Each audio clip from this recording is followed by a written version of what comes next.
El libro del profeta Ezequiel, el Dios que acompaña. Hace 25 siglos atrás, Ezequiel se hizo famoso dentro de los deportados a Babilonia, y la gente iba a acudir a él para escuchar las coplas, eh, su música, sus imágenes, sus enseñanzas, también las metáforas que él comentaba, que él tenía, que él hacía. Y hace algunos años atrás, Ezequiel fue motivo de estudios psiquiátricos, psicoanalistas. Lo consideraron como una persona que tenía un carácter enfermizo. Y algunos dicen que es digno de estudio dentro de la psiquiatría. Cuando los médicos dejaron en paz a Ezequiel, surgieron algunos quizás adictos a los platillos voladores, a los reptilianos, y empezaron a considerar a Ezequiel como uno de los tres privilegiados que lograron vislumbrar, ver una serie de sucesos. Uno de ellos es que se dice que Ezequiel vio un platillo volador. Sin embargo, en la actualidad, Ezequiel no ha perdido el gran enfoque que tiene, enfoque de hacernos ver que sus metáforas, sus coplas tenían en realidad mucha enseñanza y mucha profecía para su pueblo. Y entonces Ezequiel, hermanos, es un libro en realidad creativo, un libro que nos muestra, nos enseña muchas imágenes. Y quisiera que veamos cuál es la fecha y un tanto el trasfondo histórico de este libro. Para comprender a Ezequiel debemos remontarnos quizá allá en los años 609, cuando muere Josías en la batalla del Megiddo. Termina el último momento de esplendor del reino de Judá. A partir de entonces se pierde la independencia plena. El país se va a ver agraviado por los impuestos de los egipcios y los babilónicos. Hay entonces bastante tensión en este momento. Hay bastante tensión. Y vamos a ver que el rey Joaquín sube al trono en este mismo año, 609. Es una decisión que por lo menos el faraón Necao toma. Pone a Joaquín al trono, y Joaquín se sometió, se va a someter por ahí en los años 613, pero más tarde deja de pagar tributo, y esto va a provocar un asedio a Jerusalén y la deportación de Judá, de los judíos, allá en el año 597. Entre ellos marchaba a Babilonia este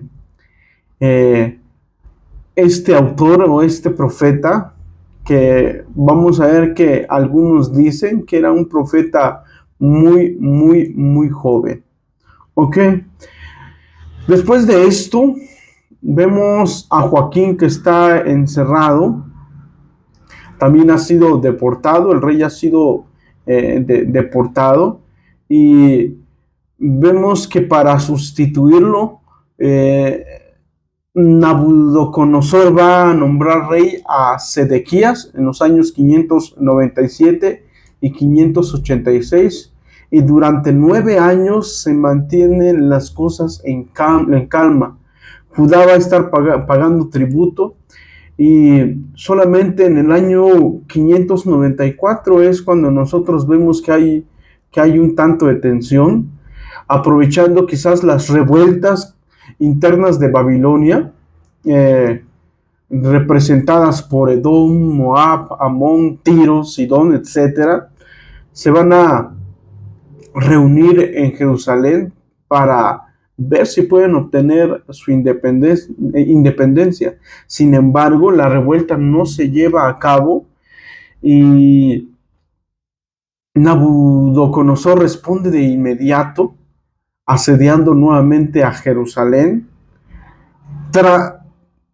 Año tras año, él va a sitiar e Israel va a caer, allá Judá va a caer, Jerusalén va a caer por el hambre que se está dando, y entonces la capital se rinde, dicen algunos historiadores, el 19 de julio del 586. Un mes más tarde tendrá lugar el incendio del templo, del palacio rey y de las casas allí en Jerusalén. Los babilonios van a saquear los tesoros del templo, derriban las murallas de Jerusalén y deportan a un nuevo grupo de judíos. Estos judíos desterrados engrosan filas que van a marchar a Babilonia allá en el año 597.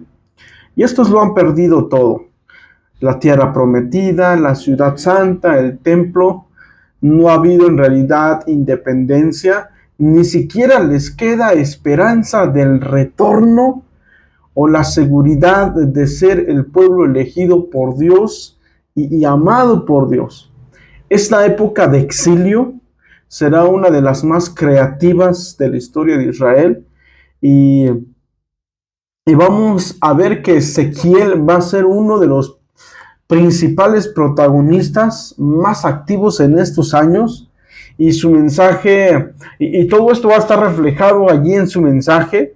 Él va a decir que la inminencia de la catástrofe de Judá es por su maldad, pero viene una esperanza y una restauración. Por lo tanto, podemos fechar este libro en los años 593 a los años 571 antes de Cristo. Es muy posible que Ezequiel haya llevado a cabo su ministerio en estos años. ¿Quién es el autor de este libro? Tenemos muy pocos datos sobre la vida de Ezequiel. Su nombre va a significar Dios es fuerte o Dios fortifica, Dios te hace fuerte. Sabemos que era hijo de un sacerdote, se llamaba Buzi. Sin embargo, no sabemos mucho más de este profeta. Únicamente otros datos que reflejan el libro es que fue casado. No se menciona si tiene hijos, y por los datos que el libro nos da, también es muy probable que este profeta hubiese sido un sacerdote del pueblo, y precisamente en el año en el que él iba a cumplir su función como sacerdote, en ese tiempo fueron deportados en los últimos grupos, o el último grupo de judíos, a Babilonia. Según Josefo, era todavía un niño, ¿ok? Y en este caso, según Josefo, era todavía un niño cuando se encuentra un libro, como ya lo habíamos visto en los otros libros. Se encuentra un libro, uno de los reyes se encuentran el libro de la Torá, o los rollos de la Torá, y hay un gran avivamiento. Según aquí, Ezequiel todavía era un niño recién nacido, y entonces cuando viene la deportación, va a tener ya, quizás va a estar un poco más grande, de unos 8 o 10 años, y Y esto es lo que va a estar sucediendo. No sabemos mucho más allá. Por el capítulo número 1, versículo número 1, parece ser que Ezequiel va a iniciar su ministerio a los 30 años. A los 30 años. Sin embargo, no sabemos si esto en realidad sea cierto, porque este pasaje puede significar el año 30 del exilio de Israel, que ellos ya hayan pasado 30 años. No podemos asegurar nada, hermanos. Sin embargo, sí podemos decir que Ezequiel, este profeta, es un profeta joven. Y frente a la escasez de los datos biográficos, hermanos, no es extraño la abundancia de indicaciones sobre la profecía de Ezequiel. Lo que sí va a ser algo extraño es su personalidad, ya que él tiene diferentes y frecuentes visiones en las que él actúa y participa. Y lo va a hacer más que ningún otro profeta. Él va a realizar acciones simbólicas y mímicas. Es propenso él al desfallecimiento, aunque en otras partes lo vamos a encontrar como alguien insensible. En un quizás un periodo relativamente largo, él va a perder el habla. Deja de hablar este profeta. Y esto va a llevar a algunos a considerar que Ezequiel tiene una personalidad enfermiza. Pero la realidad es que no es posible conocer a ciencia cierta la personalidad del profeta. Pero vemos que sus metáforas fueron en realidad muy prácticas, muy vívidas, y eso nos ayuda a entender mucho más el libro. Uno de los principales puntos de referencia es que Ezequiel va a inspirar a las grandes figuras del post-exilio. Va a inspirar, va a ser una fuente de inspiración para los judíos. Y tanto que Ezequiel se le va a nombrar como el padre del judaísmo. Entonces, este hombre en realidad fue... es un libro muy bonito. El profeta fue en realidad...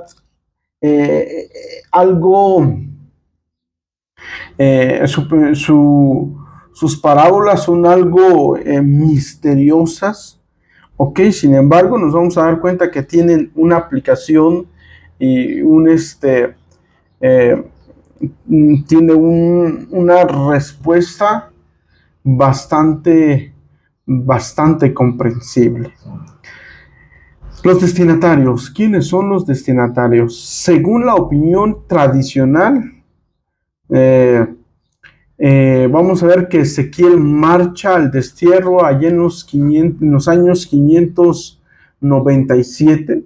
Allí va a recibir su vocación y lo va a hacer entre los desterrados de los judíos, entre los desterrados judíos. Y va a ser aquí dentro del tiempo de exilio que él va a recibir su llamado. Sin duda alguna va a ser uno de los profetas que mejor nos narra este tiempo de exilio allá en Babilonia para los judíos. Hay algunas visiones que este hombre tiene, y una de sus visiones va a ser que él ve a Dios, a Dios allá en la tierra de los babilonios. Y la pregunta va a ser, ¿por qué? ¿Por qué está Dios allí en Babilonia? Eso lo vamos a ver en un rato, ¿ok? Y vamos a ver a este hombre, a este profeta, profetizando allá a los judíos, sobre todo a los que son de Jerusalén, a los que son del pueblo del sur, ¿ok? Y entonces los destinatarios van a ser ellos, únicamente que estos ya no están en su tierra, van a ser judíos que ya no están en su tierra, ahora van a estar allá en Babilonia. ¿Cuál es el propósito de esta carta, hermanos? Explicar a los judíos cautivos en Babilonia que su cautividad y la destrucción de su patria había sido resultado de su rebelión contra Dios y su falta de santidad, su carencia de santidad. ¿Ok? Dentro de esto, también el propósito de este profeta va a ser que en su misericordia Dios tiene la intención de restaurar a su pueblo a una verdadera santidad. Ellos van a ser un nuevo y santo pueblo. Van a vivir en una nueva y santa ciudad, adorando a un nuevo y santo rey en un nuevo y santo templo. Encontramos aquí algunos rasgos singulares. Ezequiel emplea más visiones, ayudas visuales, provocadores e imágenes verbales que cualquier otro profeta en el Antiguo Testamento. En total contamos por lo menos 6 parábolas de él. Lo mismo que Ageo, da fechas precisas para sus profecías, destacando su precisión histórica, excepto por el año 30, que se observa allá en el año, perdón, en el capítulo 1, versículo número 1, que no, como ya dijimos, no sabemos si se trata de la edad del profeta, o de la edad en que inicia su ministerio, o la edad que tienen los israelitas exiliados allá en Babilonia. Ahora entramos en el mensaje, hermanos, el mensaje de Ezequiel. Vamos a darnos cuenta que Ezequiel era un sacerdote que vivía en Jerusalén durante el ataque de Babilonia. Ellos perdonaron a la ciudad, pero tomaron un grupo de prisioneros de Israel y se los llevaron al exilio. Y Ezequiel va a ser uno de ellos. Él estaba dentro de ese grupo. El libro comienza 5 años después de todo esto, después del saqueo, después de la deportación. Y Ezequiel va a estar sentado a la orilla de un río, para ser exactos, del río Quebar, cerca de un campo de refugiados israelitas. Es su cumpleaños, parece ser su cumpleaños número 30, exactamente o más o menos es el año en el que se habría instalado como sacerdote en Jerusalén. Entonces de repente Ezequiel tiene una visión. Él ve una nube de tormenta que se aproxima. En esta nube hay 4 criaturas extrañas con alas abiertas. Están en contacto entre sí. Cada una de estas criaturas tenía 4 caras.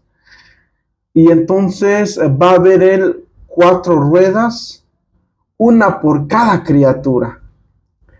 Y entonces vio que esas alas de los seres eran el apoyo de esta plataforma deslumbrante. Y en esa plataforma hay un trono. Y en ese trono estaba sentado uno que era similar que tenía una forma similar a la humana. Era radiante y estaba envuelta de fuego. De repente Ezequiel se da cuenta de lo que estaba viendo. Y él lo llama la visión de la gloria de Dios.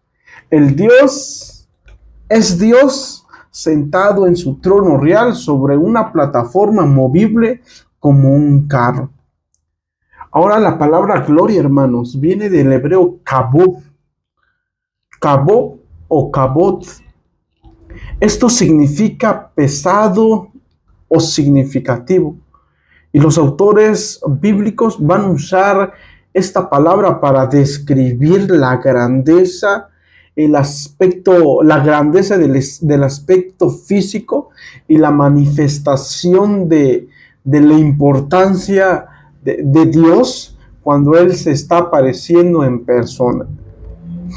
Esta imagen es bastante similar a lo que ocurrió allá en el monte Sinaí cuando Dios se aparece o desciende su presencia desciende allá en el monte Sinaí.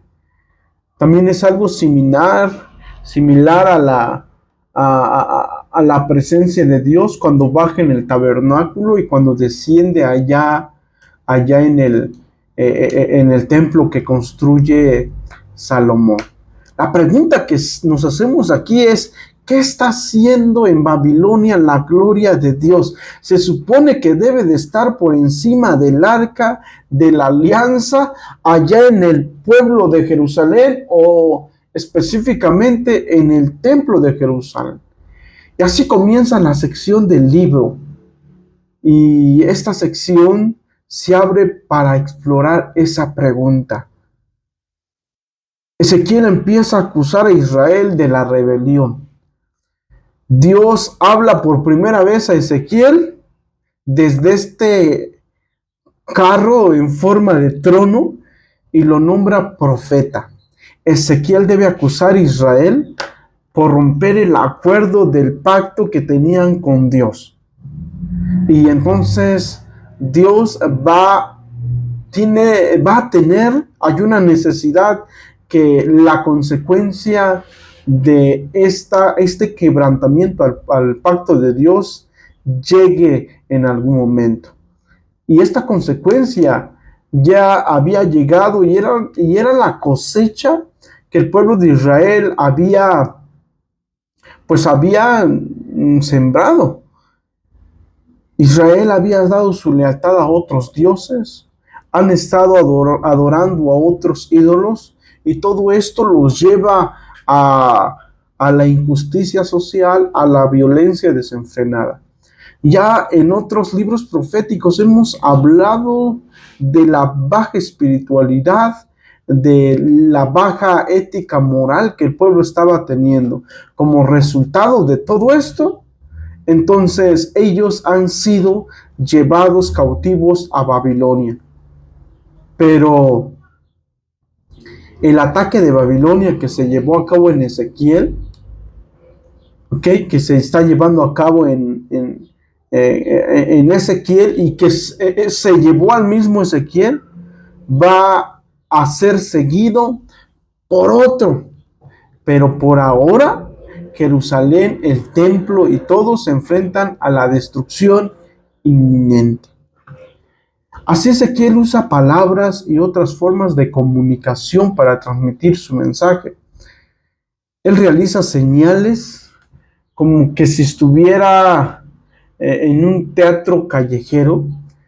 Ezequiel sale al público y se comporta de maneras realmente extrañas que eran como parábolas de su mensaje profético. En una de esas esas enseñanzas por medio de símbolos, él tuvo que construir un modelo diminuto de Jerusalén y luego pone en escena un ataque contra ellos mismos. Israel está asesinándose entre ellos mismos. Otra de sus enseñanzas, otra de sus obras, es que él se afeita todo su cabello y luego él corta con una espada, ahora sí que el cabello largo que le sobra. Y hay una quizás más extrema. Él está tomando el papel del chivo expiatorio del día de la expiación. Ezequiel se acuesta solamente de un lado durante más de durante más de un año. Pero no solamente esto. En esta enseñanza también él está comiendo alimentos cocinados sobre estiércol. Quizás esto es algo tremendo, algo grotesco, algo asqueroso. Pero esto describe cómo Israel se está comportando delante de Dios. Ellos están haciendo sus sacrificios, pero sí, como lo representa este profeta. Ellos queman sus sacrificios, pero lo están haciendo tomando como brasa el estiércol. Esta es una imagen bastante grotesca, pero aún así el pueblo de Israel no va a entender. El pueblo de Israel no vuelve a Dios, y entonces va a ocurrir aquí la segunda deportación. Pero antes de esto, después de un año, viene otra visión. Y esta visión tiene que ver con el templo. Ezequiel es transportado en una visión al templo, y ve lo que los israelitas están haciendo en su ausencia. Los líderes están adorando a otros a otros dioses. Los ancianos y los líderes están adorando a otros dioses, tanto fuera del templo como dentro del templo. Después ve a las mujeres de Israel también están adorando a un dios babilónico llamado Tamuz. Y la visión termina con el glorioso trono de Dios montado en un carruaje, moviéndose hacia arriba y alejándose del templo. Dios se está apartando, se está yendo hacia Babilonia. Y así, en el capítulo número 11, nosotros llegamos como la gloria de Dios se le aparece a Ezequiel allí en Babilonia. La idolatría de Israel y sus violaciones del pacto se han convertido en algo tan descarado y ofensivo para Dios y para su templo, tanto que lo han expulsado. Así que si la presencia de Dios ya no está en Israel, entonces eso significa que hay destrucción, puesto que lo único que sostenía a Israel era la presencia de Dios con ellos. Pero Dios no ha abandonado a su pueblo. Más bien, Dios está yendo al exilio juntamente con su pueblo. Interesante esto, hermanos. Aquí nos damos cuenta cómo tenemos un Dios completamente amoroso. Un Dios que va acompañándonos en nuestro exilio, en nuestra deportación. Y así al final de esta visión, en el capítulo número 11, Dios promete que va a regresar un remanente israelita, de vuelta a la tierra. Él transformará su corazón de piedra, dándoles un corazón sensible, un corazón de carne, para que puedan amarle y puedan seguirle. En verdad, Dios está haciendo algo a pesar de todo. Esta es una pequeña luz de esperanza, sumergida bajo una realidad de destrucción inminente. Pero el capítulo 11 es la clave de transición y nos ayuda a comprender cómo el resto del libro se ha diseñado de una manera que nosotros podemos ver la gloria de Dios. Hay 3 secciones, y todas estas 3 secciones tienen que ver con los anuncios del juicio de Dios. En primer lugar, en Israel, luego hay destrucción, En primer lugar, ¿ok? Hay destrucción, hay juicio de Dios en primer lugar en Israel, luego en las naciones que están alrededor de Israel y luego en la misma Jerusalén. Pero después de esa conclusión, nuevamente seguimos diciendo, hay esperanza. Es aquí donde se van a desarrollar las últimas 3 secciones del libro, ¿ok? Y en la primera sección lo encontramos de los capítulos 12 al 24. Esta se centra en el juicio de Dios que viene contra Israel. Es una colección de poemas y ensayos de Ezequiel. Aquí Ezequiel muestra su aflicción por medio de las parábolas y de la alegoría.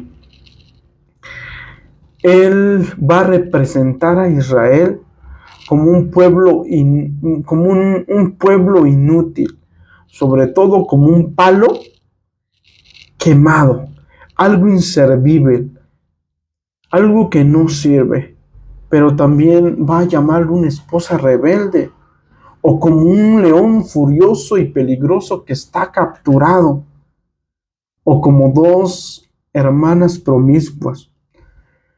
Todas estas son una representación de la rebelión e idolatría del pueblo de Israel.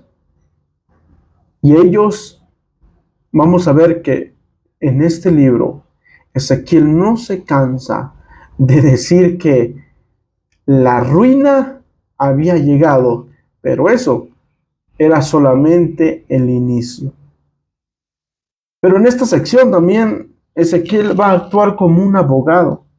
Él comienza a analizar el caso. En primer lugar, la destrucción de Jerusalén es verdaderamente merecida. Después de los siglos de violación del pacto, incluso las personas más justas como Noé, como Daniel o como Job, si ellos hubiesen orado para que Dios perdone a Israel, Dios nunca aceptaría sus oraciones. Es demasiado tarde. La voluntad de Dios realmente exige que se haga justicia. Justicia a esta generación israelita.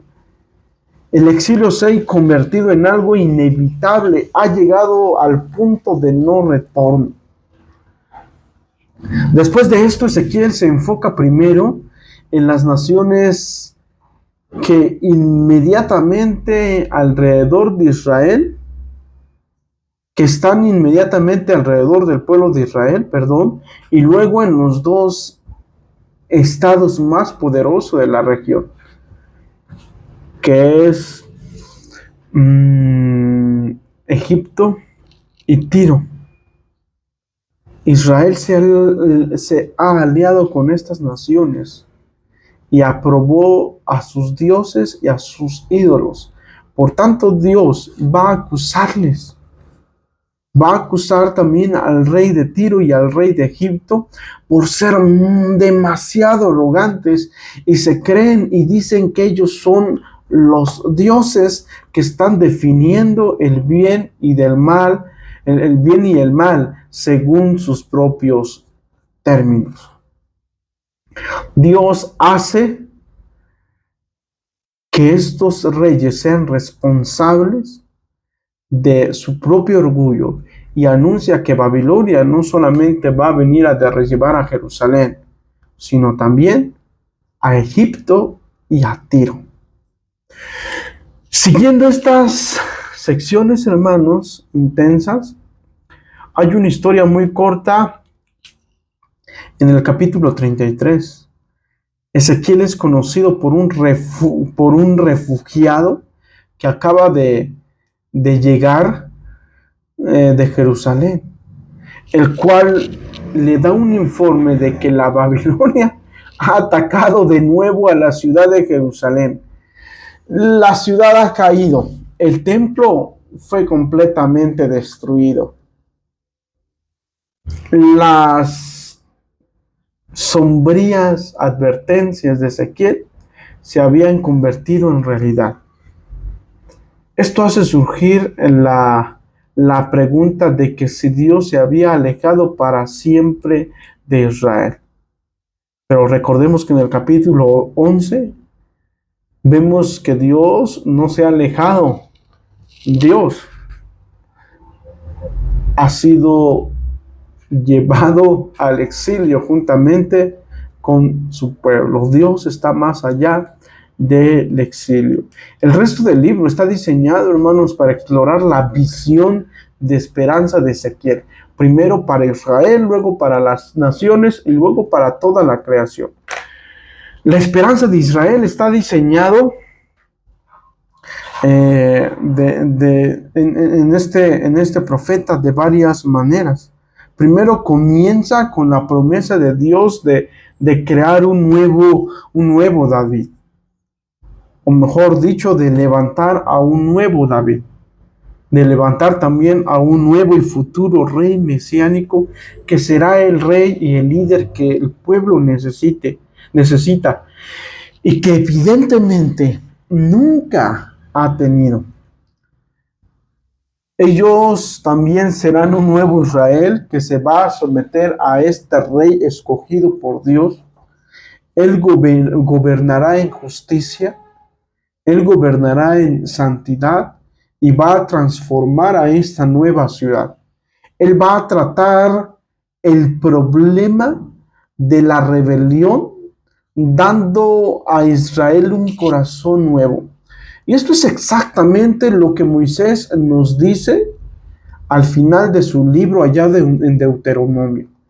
Dios dice que va a quitar nuestros corazones duros y va a enviar su espíritu a su pueblo para darles un corazón nuevo y blando que va a poder amarle y va a poder obedecer.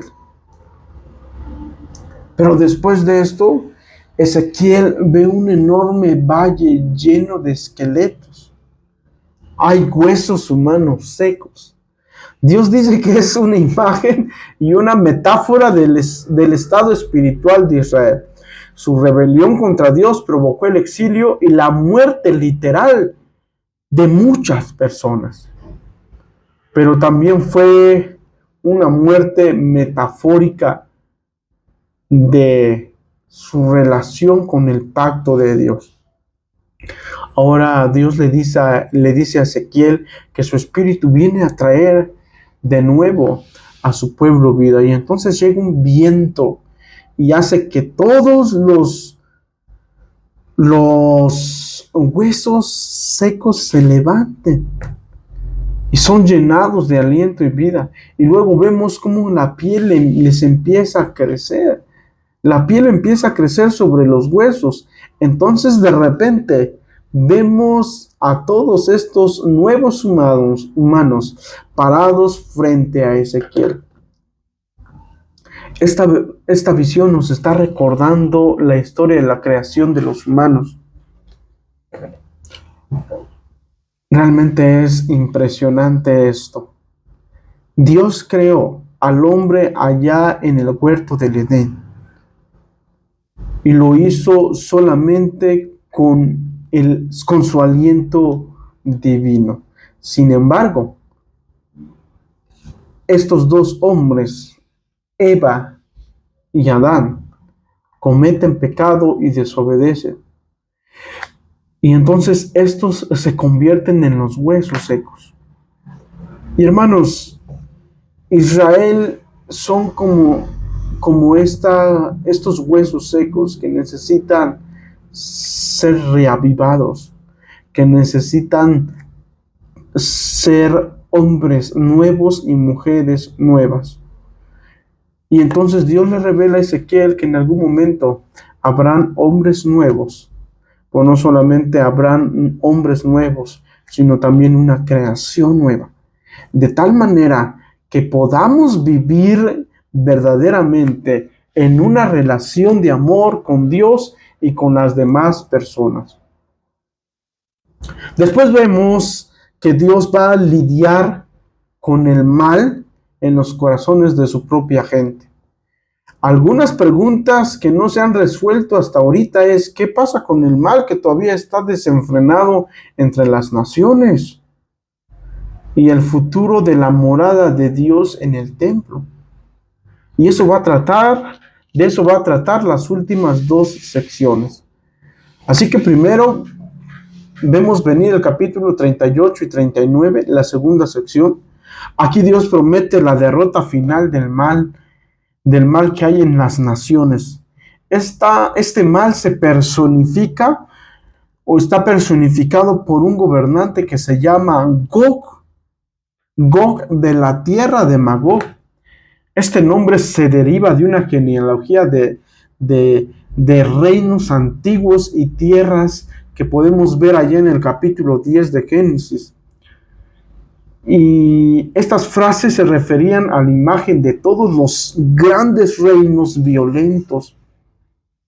Y entonces vemos cómo Gog se alía con 7 naciones que provienen de las 4 direcciones de la brújula, de todas partes.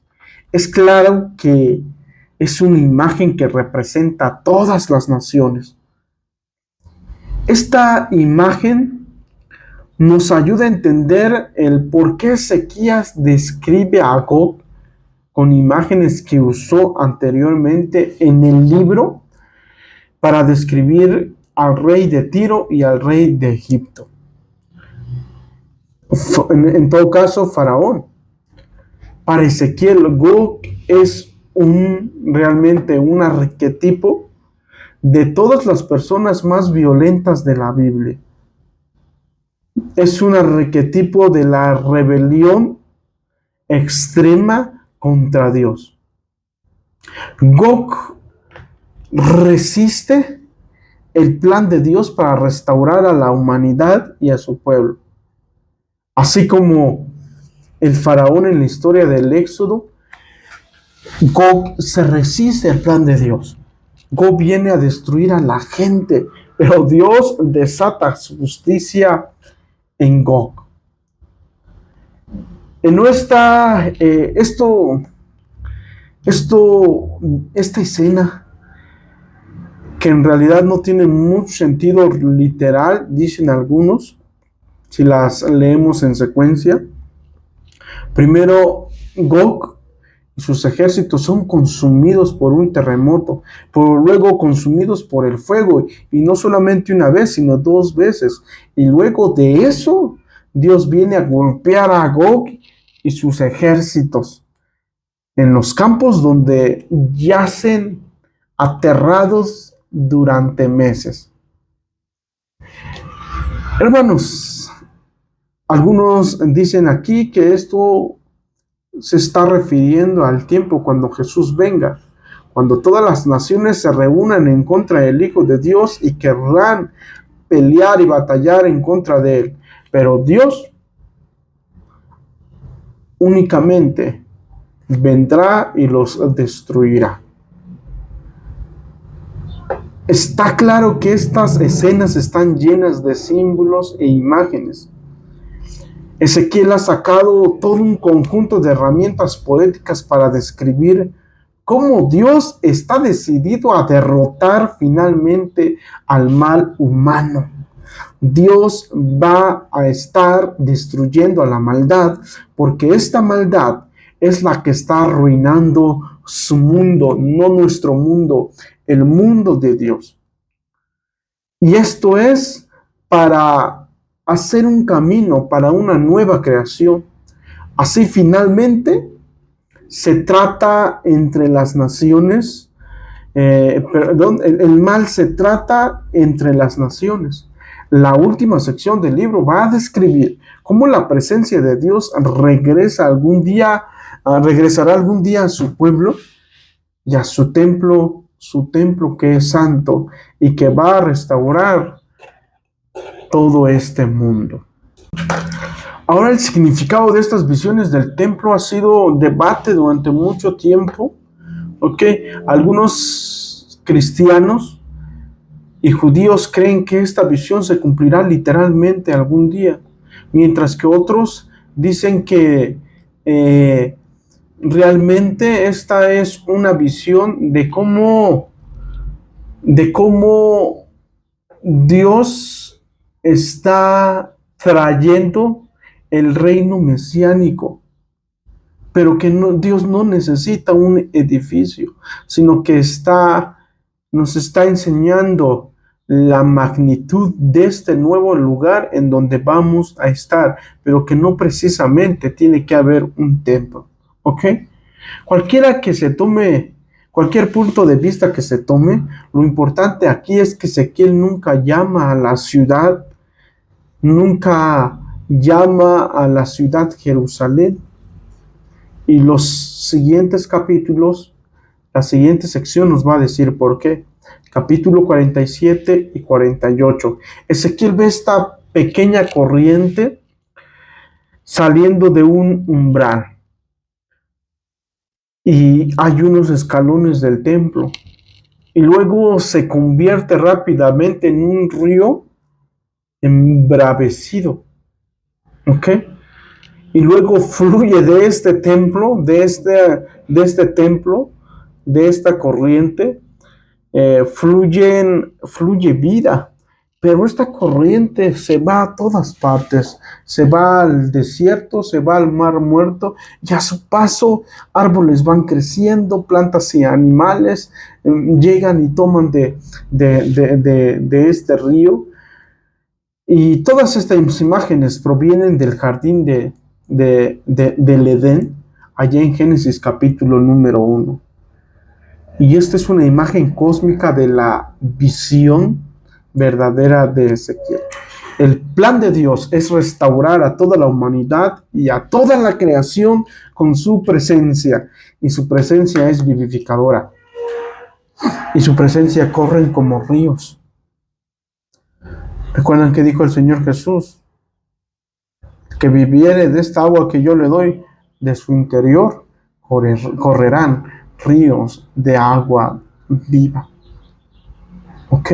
Y entonces Dios es como una corriente que se va a todas partes. Esta corriente va a todas partes. Y cualquier parte que es tocada por esta corriente de agua, esta parte se convierte en algo precioso. Porque vida es lo que está dando aquella corriente que está fluyendo, que está yendo. Y así termina este libro, hermanos. Dios quiere rescatarnos. Dios es como una corriente que va por todos lados y que a su paso va dando vida, a su paso va dando armonía, va dando paz. Así termina este libro. Que el Señor les bendiga.